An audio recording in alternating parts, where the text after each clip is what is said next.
saya telah melakukan vaksinasi 14 orang pengganti 14 orang pengganti vaksinasi. Adapun suntikan yang saya disuntikan 16 kali. Upah yang diberikan pada saya itu antara 100 sampai 800 ribu.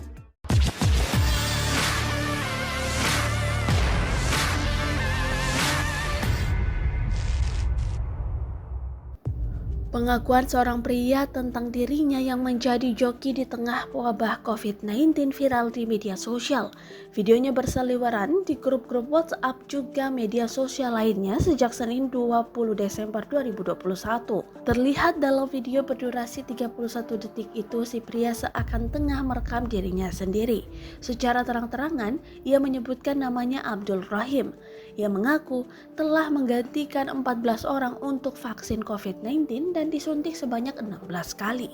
Dari hal itu, ia mendapatkan upah mencapai ratusan ribu rupiah. Adapun upah yang saya terima sebanyak 100 ribu rupiah sampai 800 ribu rupiah, ucapnya. Video itu dengan cepat viral di media sosial dan menggemparkan masyarakat.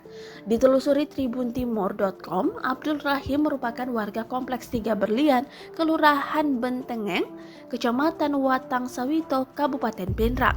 Kapolres Pinrang AKBP M. Arif Sugihartono mengatakan pihaknya masih melakukan penanganan atas video viral tersebut. Ia mengaku sementara melakukan validitas pernyataan orang yang ada di video viral tersebut.